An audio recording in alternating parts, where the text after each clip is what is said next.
enough to be in certain situations. I think a lot of times for some of us that can come up in workspaces, particularly as we approach graduation or, once we're in our professional fields. It can also come up, it's like that comparison thing, right? You look at other people around you and like, oh, well, they have, X, Y, and Z, and I don't have that. And I should have all these things, or I should know all these things, right? So it shows up, not only in a workplace, but it can show up, personally as well. I was thinking about it. I was like, well, it doesn't just show up in work. It shows up, when you're a student on a college campus and you're like, I don't know, how do I even go get tutoring? Who am I supposed to talk to for this email that I got from financial aid? We don't come programmed with all this information that we're just not supposed to automatically know how to handle these situations. It comes through exposure and through being guided by other people who have already been through these experiences and gone through all of that. So you're not actually inadequate, and you are absolutely more than enough as you are. We just can't possibly know everything. So on that note, I want to introduce our panelists, and I'll introduce them, and then I would like us to, probably individually just kind of share some of our personal experiences, the panel members to share, what your experience has been like with imposter syndrome. I have some questions to help guide you if you want, or you might already have something that you want to share with our students, and our students might have questions. So we'll start from there. So we have Julissa Garcia. Her pronouns are she, her, and hers. She majored in English with a concentration in secondary education. We also have Luz Castaneda. Her pronouns are she, her, and hers.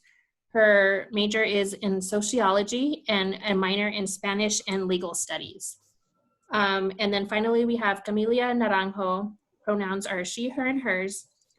She has her undergraduate degree in elementary education, elementary education, and her graduate degree is in counseling. So without further ado, thank you all for being here. And if you all have anything that you would like to share right off the bat, like I said, I have some questions if you don't have anything, but whoever feels very excited to share your experience. Yeah, I'm happy to share. So I'm Camila Naranjo. I am the Assistant Director of the Peer Mentoring Program here at MSU Denver. I'm also an MSU Denver alum and first generation student. I think to just kind of tag on to what Tisha had talked about with imposter phenomena, I don't like to use the word syndrome just because it kind of creates a negative connotation, and it makes it feel like for me that it's a disease when it's a concept, right? It's an idea. And so this idea of feeling like an imposter is something that I have struggled with and continue to struggle with in both my everyday professional and personal life. So I'm happy to be here and share my story a little bit and talk you through this. Thank you, Camelia. And I think you do make a really good point about the language that we use, right? Because language does matter. Did that make sense? Language matters. How we reference things is really important, and it is just, an experience that we have, and it's not an indication of any actual deficiency that we have, because we are not deficient. Alrighty, who's next? Go next. Cool. Okay. Hi, everyone. My name is Julissa Garcia. I am a student here at MSU Denver. I work for the Gender Institute for Teaching and Advocacy. So if you've ever been to GITA, hi, we all miss you there very much. And we just, representing my GITA team, because we all miss you and are excited to hopefully see all your faces again soon. Regarding this panel, I was really interested in talking about it. To me, I feel like being a first generation college student, imposter syndrome, or the phenomenon of being an imposter in a space, it's often something that makes me feel unjustified or undeserving of my accomplishments. And it's been that way all my life. And so talking about it is absolutely essential, especially I'm a big advocate, my degree being in secondary education. My entire purpose is sort of to help my BIPOC students understand that there is absolutely no wrong way to exist in a space. And it's work that I have to deal with every day myself, even currently being in academia, with the hope of helping others. I feel like I'm supposed to go somewhere. I'm definitely a Cancer. My emotions are going to show throughout this entire thing. I just wanted to let you know that. But yeah, it's important work, and as it evolves around like Black and brown lives, but also just anyone who finds themselves feeling as an imposter, it's super essential to talk about it. So I'm excited to delve in deep, and if you have any questions, let me know. Also Cancers, yay, Cancers in the comments. How exciting. Thank you, Julissa, and I apologize for mispronouncing your name, and thank you for saying it correctly, so that way I can get it right. You're totally cool. Luz?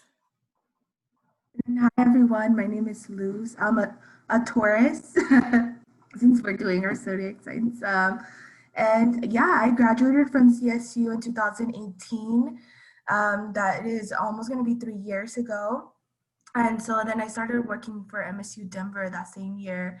And so I'm really excited to be here and talk about my experiences and be vulnerable and also help you, maybe if I can, with some advice on how I'm able to go through it. And it's not going to be perfect advice because I'm still working on it. It's a day-to-day thing. But yeah, I hope you get something out of it. And please ask any questions you have. And I'm really excited to see so many students here. And it's just awesome that you are willing to share some of your time, especially during this time, and to ask us questions and to learn some more. So yeah, let us know what questions you have. Really excited to be here. I am sick, so if you can't hear me, let me know, please. But yeah, thank you. Awesome, thank you all so much. Like I said, I do have some questions prepared, and I'm happy to get us started.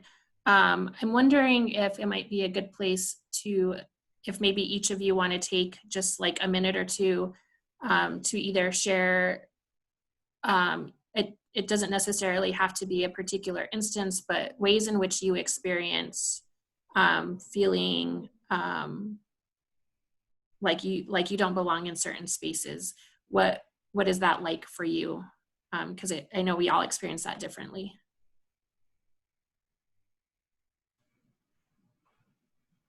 Go first, just because I thought of something right away. But for me, it shows up in a lot of ways in professional settings. I think in college it showed up a little bit, but I think I had I found community in a lot of ways, where I could do stuff with people I felt comfortable with. So like I stuck with them and kind of created that community in college.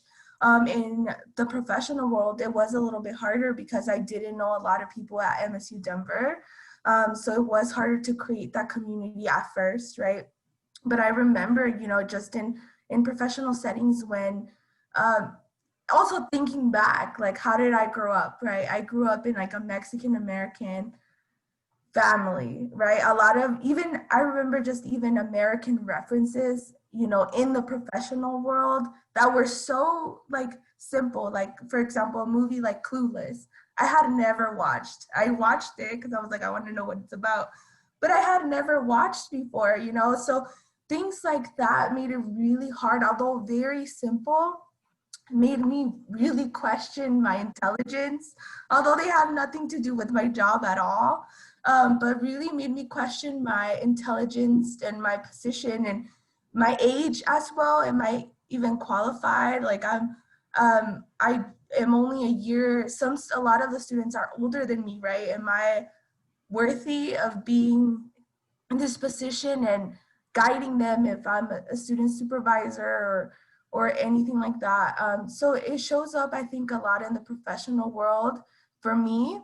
And I think, yeah, that was the question, right? Yeah, that's how it shows up. It shows up in the most simplest ways for me. I think when I'm doing a job and I'm passionate about it, I can get it through and I can get it done and I feel confident about it when I'm working kind of on my own. But when it's more of like that small talk, more of the like professional setting where we're trying to network, I think I tend to freeze because I don't get a lot of references, and I don't, and yeah, I question myself, and that's how it comes up for me. Um, Unfortunately, I wish it didn't, because I know it's very simple, and I like talk myself out of it later on, but definitely initially, that's how it comes up for me. Yeah, thank you for sharing. Anybody else? Julissa, Camelia? I can go. Yeah. Sorry, I'm always really bad at figuring out when I should like get in there. Not my forte. So that's a hard question. You know what? Especially being so new into realizing or coming to put definitions to things that you felt. It's hard to sort of pinpoint the beginning, right? We can talk about how we've probably felt imposter, like we're imposters long before we understood what that term meant, or had a name for it. I think for me, I knew that something was off when I began my academic journey through like higher education. I went to a community college, and there I was tokenized quite a bit for being one of the only like brown students. I'm also undocumented, so that's extra points for, you know, the people in charge. They love getting pictures of you. So it was a crazy time, and I didn't quite understand it. And one day I took like a course at a different university because I needed it to finish my degree, and I was sitting in there at an actual 4-year like institution, and I remember feeling so small, like I didn't quite belong there in any sense, right? And you feel unprepared. And to me, it happened that I was sitting in class, and I knew I had read the text for class, and I knew that I knew what I knew, and yet I couldn't speak up. Like, our professor would ask something like, "Oh, what about this boring old dusty English dude who's dead now? What did he mean?" And I would just be like silent because I figured the people around me knew more than I did. And that was absolutely incorrect, because I knew just as much. But my fear of being the person in the room who, one, looked different, or as I said, being undocumented, I knew I felt different. Like I felt like I was hiding a secret. It just made it hard. And in that same sense, if you out there study or English majors, you know how competitive and absolutely like nose in the air kind of people we deal with in that department sometimes. Sometimes there's that feeling that knowing your Shakespeare and your Bob, you know, I can name a variety of old dead white dudes, and you'd know that there's this like, oh, I know more than you. And oftentimes that I've discovered comes with language and barriers and associations of culture. And for the longest time, I would kick myself because I was like, why don't I know this? Why don't I understand this? And it took a long time to understand that I just wasn't, that stuff wasn't made for me. Hence that imposter syndrome was going to exist, because a lot of those times those writers never intended for me to be the person interpreting their texts all these years later. So that was the first time I ever felt it, was in one British literature class years ago. And since then, I've just been sort of acknowledging all the times that I couldn't quite put my finger on that feeling. But it was always an instance where I felt out of place. And even when I knew I had the answer, I couldn't give it because I wasn't sure. That's it. Okay. Awesome. Thank you for sharing. Camelia? Yeah, so I've been kind of listening and reflecting upon what Luz and Julissa were saying. And honestly, I mean, kind of, I've had similar situations. I was a transfer student to MSU Denver. I didn't start college. I started it a semester after I graduated high school. So I was still considered a traditional age student, but I often felt that since I didn't start college right away, right after graduation, that I was always behind the game on certain things. And so I started in community college, and I just always felt like I was behind everybody else. I wasn't ever going to catch up. And then I transferred to MSU Denver, and because I wasn't a traditional aged college student on campus, I just really felt like I didn't belong, even though the traditional age was similar. I was kind of falling within the average age range of the students that were attending MSU Denver. I just always felt not good enough and inadequate. And that's kind of followed me along with, I know that that's kind of my vice, right? Like that's something that's followed me throughout my professional life, being in the position that I'm currently in. I oftentimes feel like the student staff that I'm supervising are so much more smart. They're smarter. They're more experienced. They have more like a better head on their shoulders than I ever did at their age. And so I often am feeling like I'm not providing them with the guidance or support that they need, because I feel that they're so much like more advanced than I was when I was in their position in college. I've combated that though by like just owning what I know. And so really being able to say like, and even though the thoughts of being an imposter seep in every once in a while, I have to remind myself that, that, I know what I know. And as long as I'm open to hearing other perspectives and learning from other people, and constantly having this idea of growth and learning, I've really been able to combat it for the most part, knowing that I can acknowledge my faults and celebrate where I excel. And so being able to really focus in on that has helped me combat imposter syndrome. Awesome. Thank you for sharing. And Camelia and Julissa, you touched on this as well. And I think it's something that's always important to know, particularly around this subject. I think that we get from our environment, whether it be our academic environment, our even one particular class, maybe our work environment, and maybe our friend environment, we get all these messages about what kind of skills are valued. And so it can be really easy to buy into that, group way of thinking like, oh, well, in school, like I'm supposed to know how to navigate all these systems that were not even created for me in the first place.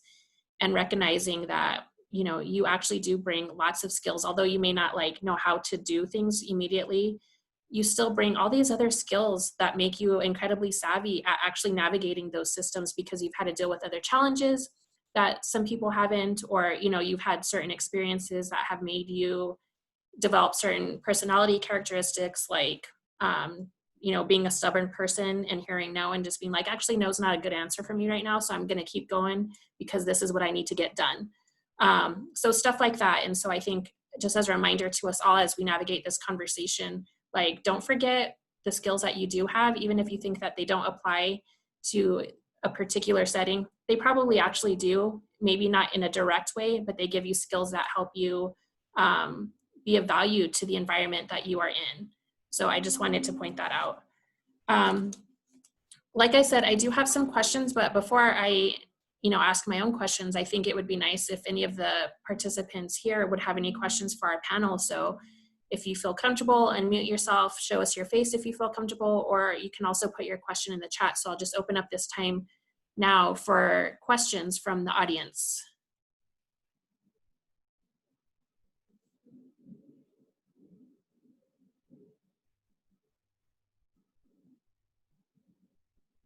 Awkward silences are my favorite thing. I'm okay with them. I just like to give everybody enough processing time.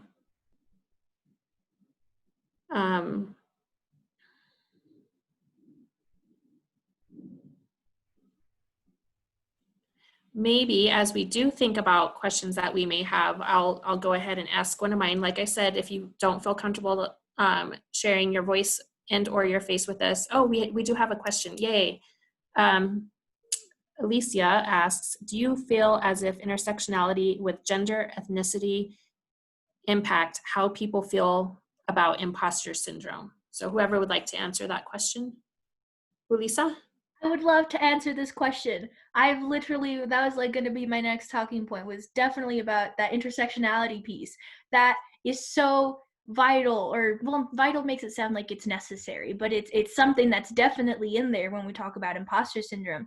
Gender and ethnicity can form part of intersectionality, right? These are pieces that go into that puzzle and they make us who we are. And so I'm glad that you asked that. I'm assuming, wait, where did it go? Look at me, I can't even find the questions. How embarrassing. Anyway, I'm glad that you asked that, because they absolutely do. I think we all sort of experience these pieces differently, right? And that has to do with our intersectionality. The way that we are viewed by the people around us, specifically in academia, that's going to shape the way we're treated. And so, like, for example, if you're like a woman, but you're a white woman, or you're a brown woman, or you're a person who doesn't identify with either of those genders, or you're Black, or there's so many different sort of interpretations that people have about us when we walk into a space. And so the harmful contexts that they apply to us create barriers for us. So it definitely is something that impacts how you feel, because the same way that like intersectionality already affects the way you walk in the world, it also affects the layers of which people are going to apply to you that will shape the way you feel, in like imposter syndrome. So I just want to point that out, because I was like, we need to bring intersectionality, sprinkle some intersectionality into this conversation. So I'm glad someone definitely brought it up, because I probably would have forgotten. Thank you. Does anybody else from the panel want to add to that? Yeah, I definitely don't think that that this feeling of being an imposter discriminates against really anybody, right? I think that it's something that all people feel, but I do think that folks that have more marginalized identities probably feel it more often, or have a deeper level of imposter syndrome, if you will, within their daily lives. And I think that we often face it, like I said, more often than everybody. But it's not something that has been researched very deeply. It's not something that's been looked at. But based on the research that they have done, it shows that all people have some sort of imposter concept, depending on, whether it's in their personal lives or professional lives. And so I do think, again, that it's something that it's really important that once you can really look at your intersectional identities and try to figure out, what's making me feel this way. Is it because of my gender? Is it because of my race and ethnicity, or my ability, my physical or mental abilities? I think it is something that impacts and contributes to that feeling of imposter.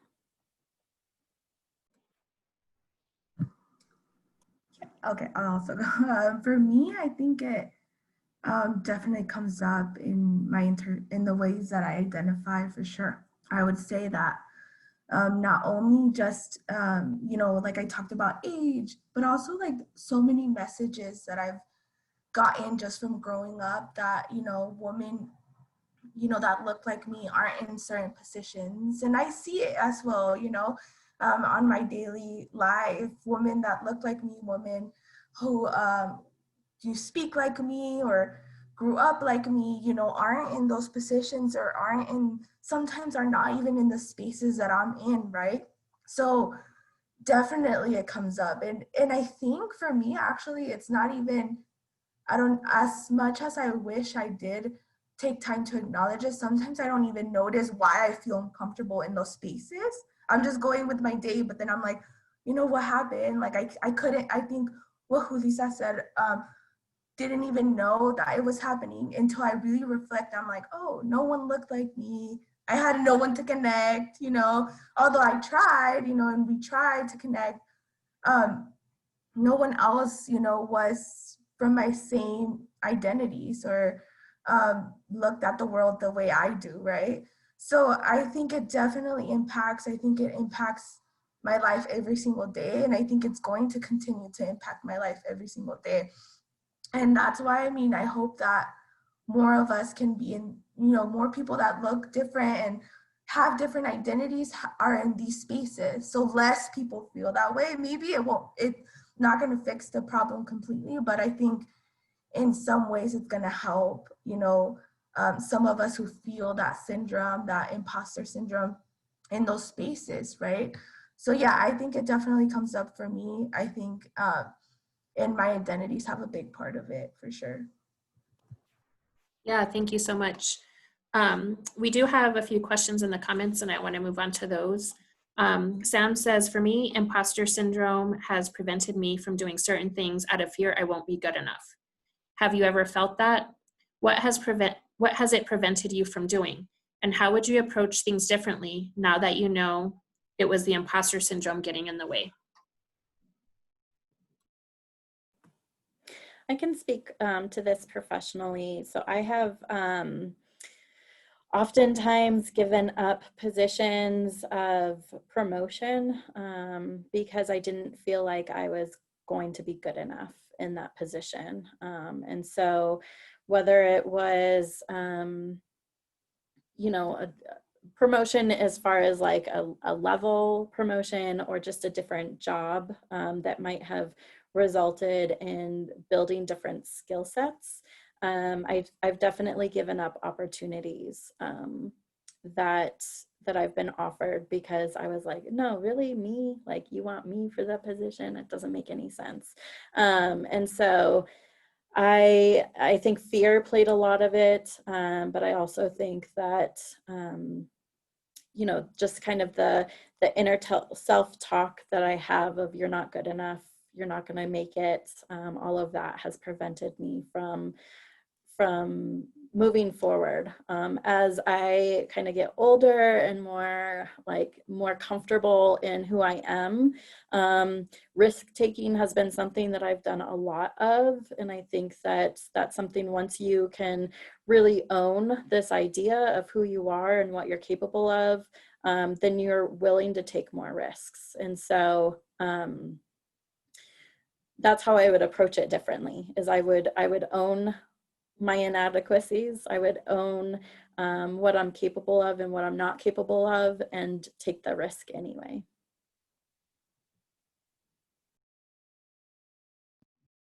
I like the way you phrase that, owning your inadequacies. I'd never quite heard it phrased that way before. I sort of started to gain this self-belief that if I want something, I need to channel my inner 45-year-old white man so that I can do what like others do without fear. Because for me, and I think I see a lot of people laughing, I don't mean to be like rude, but oftentimes I think for me, I lack the confidence to state what I feel because of fear being not only incorrect, but of judgment from others. And I feel like if I was in a position to not feel either of those things, which I feel like we've kind of associated, not having any shame in what you're saying and feeling like you can take up the entire room, that belongs to a certain category of like white man. So I kind of have always adapted. Like, I think a lot of my professors, like my male professors in the classroom, I tend to want to adopt that energy without any of the other negative side effects of that. That's what I wish I could do. But like, going to Sam's question, it's like, heck yeah, I felt that. And I think from the way a lot of people are nodding, I think we've all kind of felt that. Not being good enough is something that goes through my head every day. And it sort of brings up that point of like, the perfect scholarly Mexican daughter. That is like a really, that's a thing we have to deal with a lot. Like being that higher academia student who just goes to college and according to my parents becomes like a doctor or a lawyer, which if that's what you want to be, power to you. Absolutely. I am rooting for you. But it's that fear.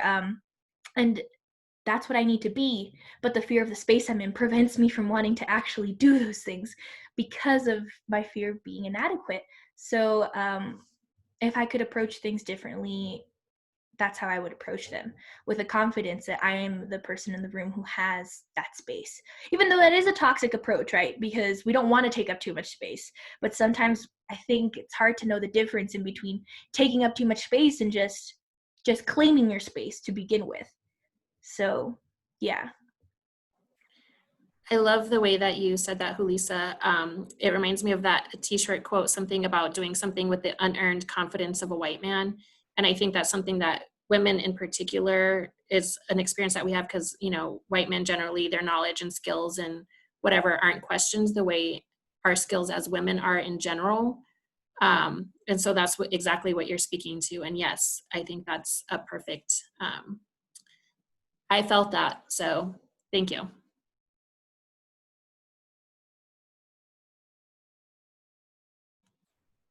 Should we move on to the next question? We had one from Lexi, says, where do you think these feelings have stemmed from? Even when not, okay, hold on. Even when not commented on by others, this feeling of being inadequate is overwhelming, may cause hesitation. What are ways to push through these feelings?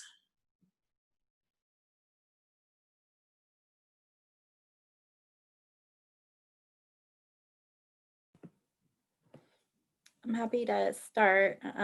Again, I'm like Julissa, I don't know when the best time to jump in is. So please let me know if you would like to go first instead.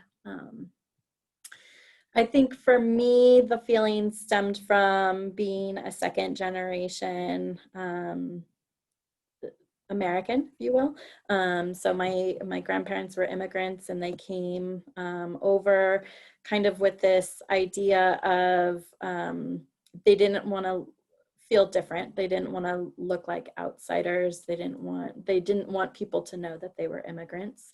And so that's something that kind of continued on throughout my upbringing and throughout my parents' upbringing.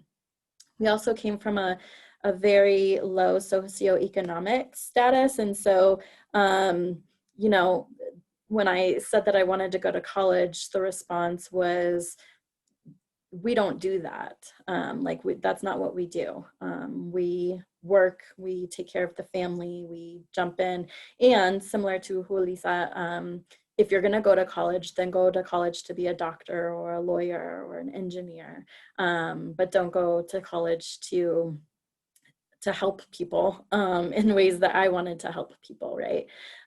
So I think that the feelings have stemmed from just this ongoing feeling of like, am I the black sheep? Am I like, why am I pushing these boundaries that my family had set for me? And is this right? Am I living right by them?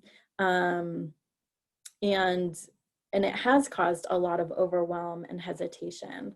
Some of the things that I think I've done to push through these feelings, and as Tisha had mentioned, I mean, I'm an Aries. Everyone shared their sign, so I'm an Aries, so I'm stubborn AF, and I think that I didn't want to give up and I didn't want to fail, and so the more that I pushed through, and the more I wanted to prove that, like, this is my journey, this is my path, I gained greater confidence in what I was doing. And again, just kind of owning who I am and what I'm capable of or not capable of, or still learning, and just treating myself with some humility, and also being, understanding that I'm a human that makes mistakes, has been really, really great in overcoming some of those.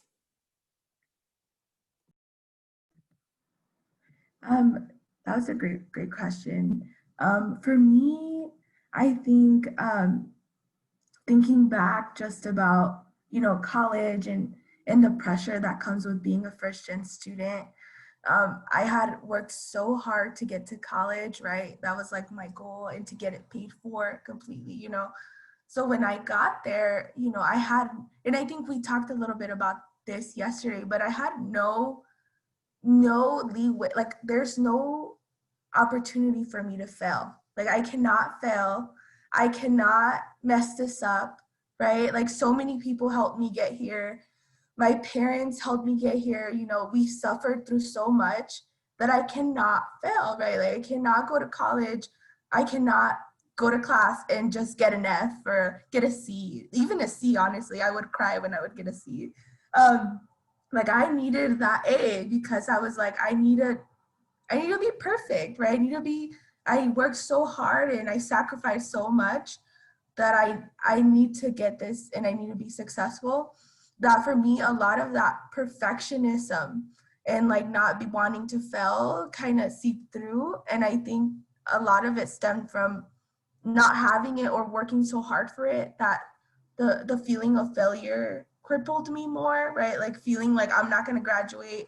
Um, and I think, you know, to push through those feelings, I mean, I had to go to therapy, you know, I had to learn that perfectionism is not for me.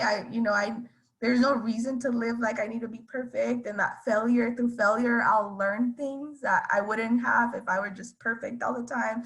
And if I was never vulnerable and if I never shared my story, right?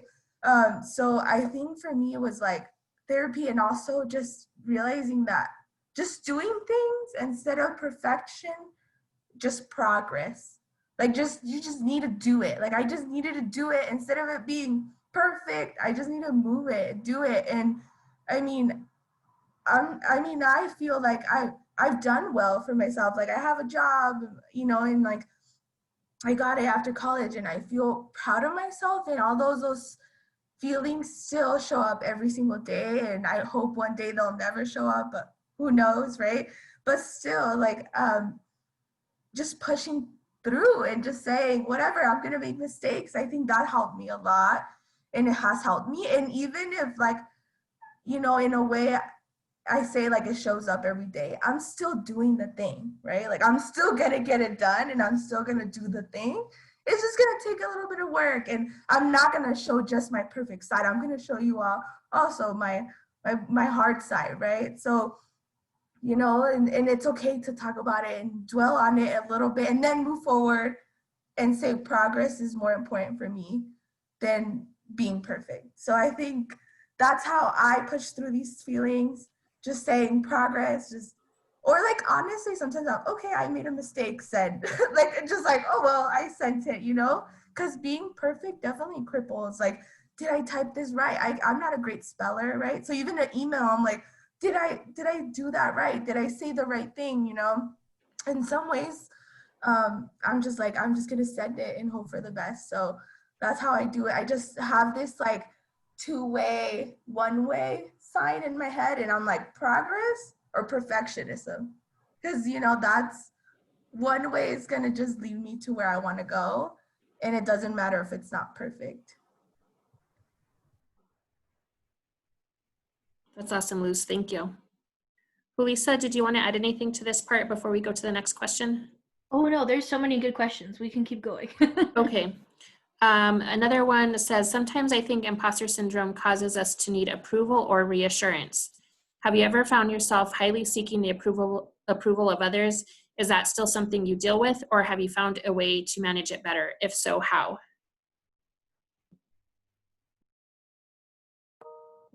I can start. Yes, I always find myself needing the need to feel approval. It's really bad, actually. Very, very, because so before I entered higher education, I had never held an office job. I worked at like a fast food place where I straight up was just like yelled at by like people because I made their burgers wrong or something. So I had never been in a space where anyone required anything of me that wasn't just like a physical thing, right? And we feel that even outside of academia, you get your first, like, you call it real job, but that's up in the air for question. Everything is a real job. But yeah, when I got my first office job in college, I wanted to do nothing more than to please the people who had given me that opportunity, as if they took this big chance on me, as if like I felt at first, like, because obviously I was hired by white people, and so like I felt as if like they had been doing me really great service in hiring me, like they had taken a chance on me.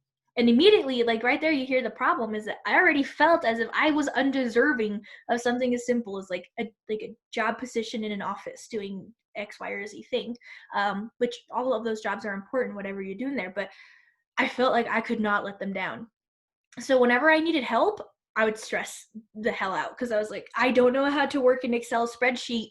To this day, I don't know how to do that well. So don't, if you need help on that, don't ask me. But it's like, it's those small things that I was just like, I constantly needed approval. And you know what? When I did something right, something like minimal or work that took someone a week, I'd get done in a day. And I didn't feel proud about it. I just felt like that's what I owed them for giving me that opportunity, as if I was less deserving than any other person who had applied for that position. So for me, I felt like I needed to seek approval from the people I work for since I started working an office job, because let me tell you, to go to community college, I had to go work with my father in the fields. So that was working from 5 a.m. to 10 p.m., grinding hay, stacking bales, just working in such shitty, horrible conditions. And when I was offered an office job, I felt so guilty of being like sitting in an air-conditioned office while I knew there is people that I knew personally who were literally outside suffering in the heat, in the cold. It didn't matter, So I felt like I owed it to them to do everything 100%, like Luz was saying, with perfection, and to do it better than the people around me, because I owed it to the people who, through their hard work, got me where I was. And I still feel that, like every day when I mess up on something, if I feel like I'm letting down more than just myself, like I'm disappointing everyone who's ever helped me get there. So when I did receive approval or a compliment, it meant everything to me. So I seek assurance constantly, and it wasn't until I got to my job where I am now working at Gita that like my bosses like Nettie and Soj, if you know them, they're wonderful people, had to like tell me, like grab me like this, and they're like, you're a human being and you're allowed to make like a ton of mistakes. Like if you didn't make mistakes, you wouldn't be a person. And like understanding that I didn't have to tear myself to pieces doing work and doing school. Like I could find a balance, and it was okay to seek rest and relaxation. Like those are things that I had never before experienced. And it was just that simple notion. Like, to this day, they have to like sit down with me and talk to me about like, if you need a break, you can take one, right? Like, that. And I was like, I know that. Absolutely. They both help me by complimenting me, but they never do it to that extent where I feel like, it's like the kind of compliment I would receive from someone who saw that I didn't know how to use like a photocopier machine or whatever. Like it felt different. So it's been this routine now where I have to, like, when I feel overwhelmed or I feel like I'm about to disappoint someone, I have to like go somewhere, like look in a mirror and be like, you are not the first person who has ever made this mistake, and you will not be the last person who has ever made this mistake. You're allowed to make mistakes, and you're not going to get praised for making a mistake, because no one you don't get that, but you're not letting down your entire nation when you accidentally forget to submit one document the day it's due. You're gonna live, which is hard. It's I have to de-escalate the situations in my own head, which is what I've been learning to do with my current employers. Like I've had to teach myself to I've had to talk myself off of that, Yeah, and I just want to, because we had like another question in there, and I just kind of want to throw it into this discussion as we're talking about perfectionism. Somebody shared their experience in their major and striving for perfectionism, and they are asking, how do I stop myself from feeling the need to be 100% flawless all the time? And I think you're bringing up some really good stuff about, it makes me think of my own experience. Like if you're in an environment where perfection is the expectation and you're not allowed to make mistakes, that's not the place for you. It's not a healthy place for you to be. And that's how we learn, right? Like when we fail that test, or when we, don't get the best grade on that quiz, we learn from our mistakes. Like that's how we learn. We learn by making mistakes. And if you're not in an environment where you're not allowed to learn from making mistakes and from not being perfect all the time, get out of there, because that's just a toxic environment. But that's just my 2 cents. Yeah, and I'm glad that you actually bring that up, Tisha, because I've adopted a concept of, and share this with my team often, but we will celebrate each other's wins and support in the losses. So instead of just like giving awards for like doing great job, which I think is really important, and that positive reinforcement, we also support in the areas that we've held losses, and we don't necessarily publicly support each other in that regard, but I know that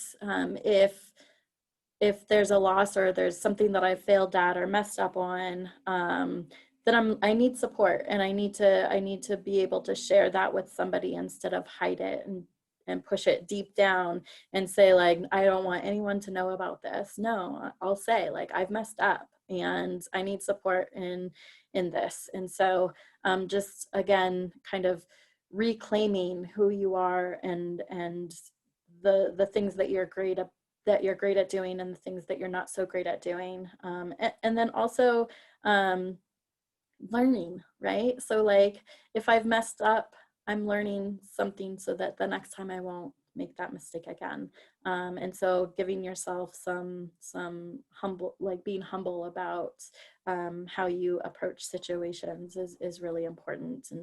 And I think the thing that I often get caught up in, and thank you, Derek, for sharing, but I often compare myself to other people, but I don't know their story, their journey, their expertise. And so I think that as long as I can really own what I'm capable of, I can let go of the comparisons that I have with others. Yeah, I want to be mindful of time because we have about 4 minutes left, but there's one question I would like us to get to because I think it's a really good question and I would like us to hopefully be able to address it. So Sally says, how does one bring up the conversation of overcoming the expectations placed on first-gen individuals by a society that come from immigrant parents and guardians? Does anybody have anything they'd like to share with that?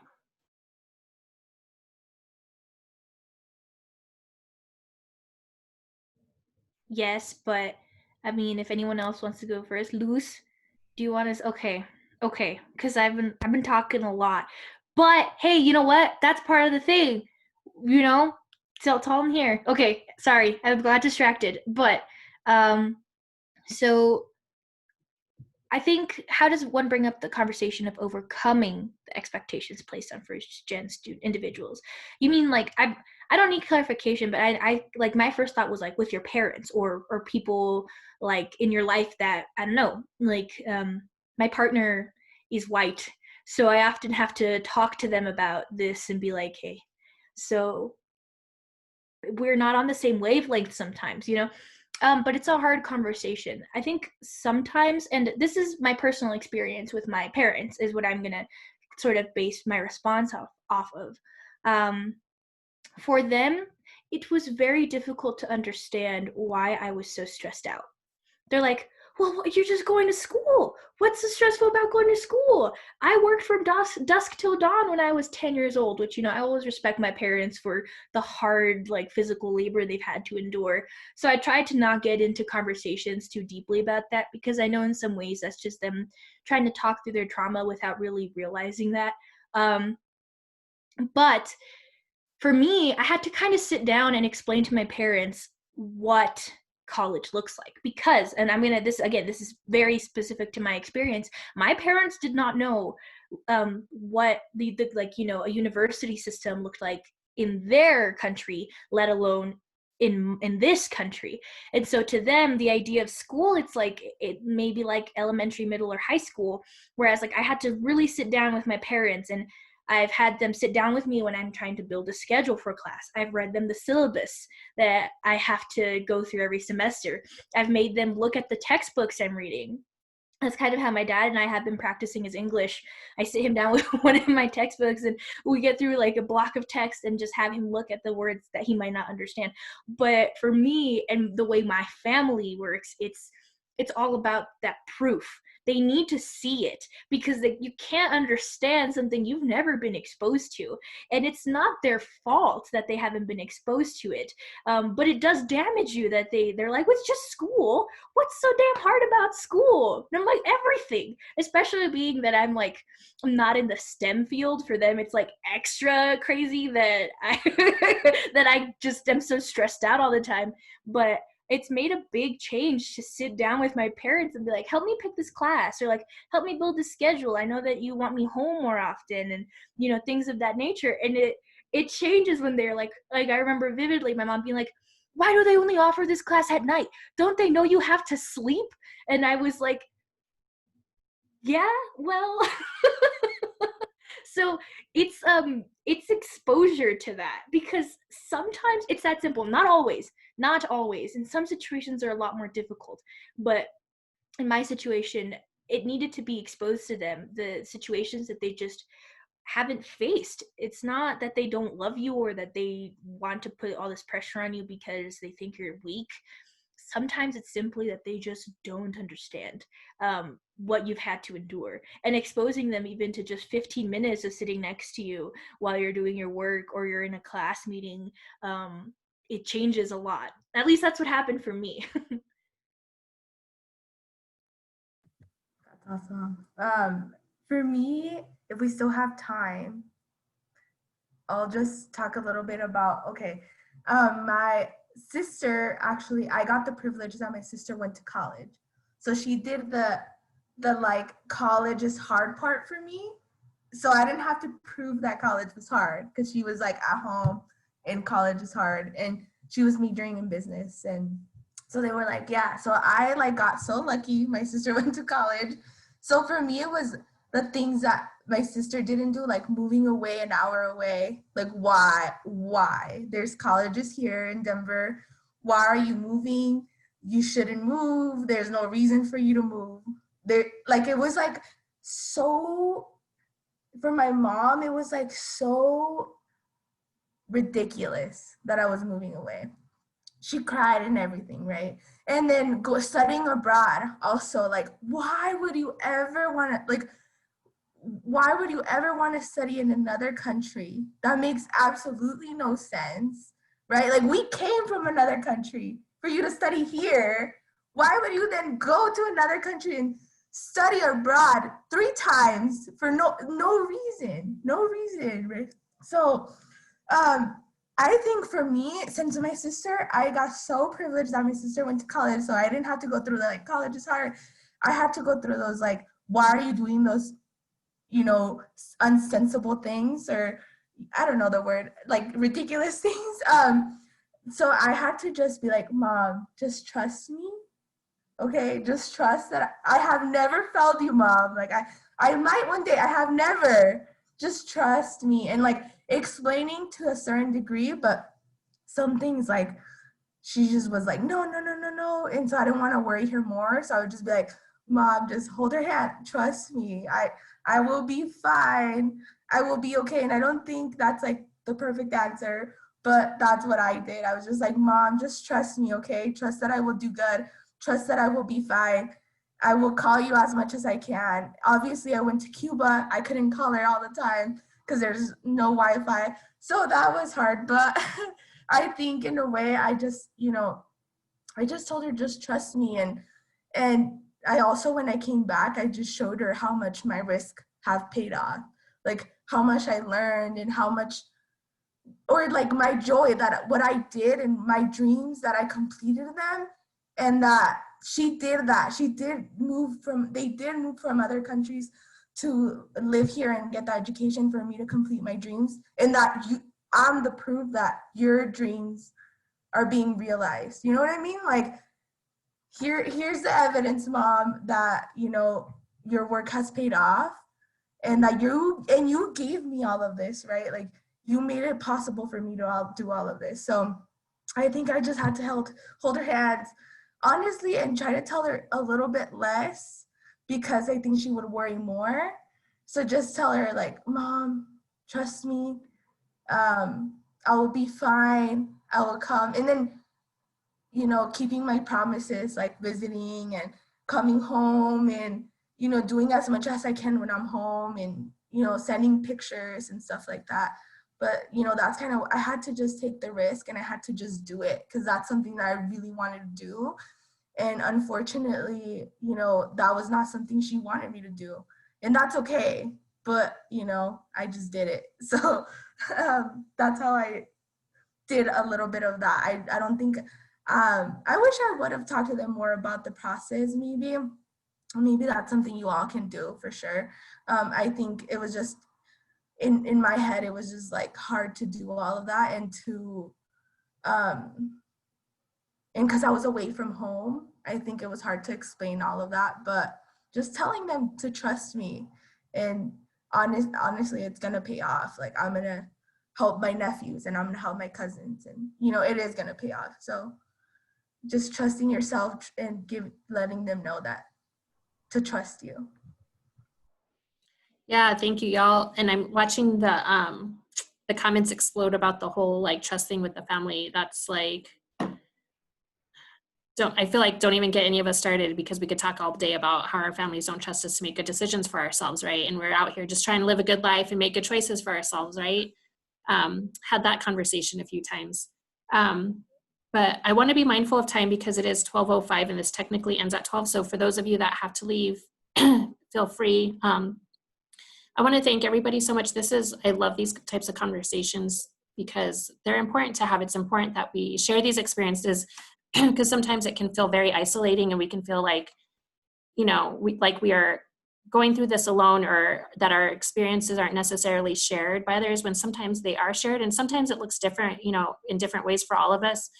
But the general idea of feeling that we don't belong when in fact we actually do belong, like this is our space. And not only, Julissa, something that you were saying, like you felt like you had to prove yourself, but it's like, I think we have to remind ourselves that we are doing others the favor by granting them our presence. And we have to own that and recognize that nobody has the experience that I have, and I bring a unique set of skills and perspective to every single thing that I do, and everybody has to benefit from that. And we have to cultivate that belief in our own selves and remember that. So I'm going to remember that as I'm feeling inadequate in spaces like, girl, these people should be thanking you for being here. But anyways, thank you all so much for sharing your time and your experiences. I love this conversation. And just thank you. Thank you so much. Ooh, wait, I had something to say. It's I know everyone's leaving, but I just like, especially because I'm still thinking about Derek's comment real quick. All of you are absolutely already winning at what you're doing, and don't ever let anyone make you feel like just because something comes easier to them that you can't do it. You can do anything, okay? I just wanted to be very clear because I feel that all the time. So Derek, specifically, because you're the one who made that comment, you're already a badass. Engineering is hard as hell. Like, just don't all of us are going through it. And, you know, Camelia said that, and I believe it. You know, we're all on our own journeys. Like, we're all in our own spaces. We all feel the imposter syndrome. So just keep at it. I'm rooting for you. I am rooting for you. I don't know if that matters to any of you at all, but I am. If you ever need me, just email me, okay? I'll send you an email. I'm like, you're badass and you got it. You got it because you've worked so hard, okay? It's hard. I know it sounds sappy. It's difficult, but I just want you to know that. Awesome. Thank you. Sam, anything else? I think that's it. There's more events this week if you all want to join in. We have another panel tomorrow. Actually, it's with different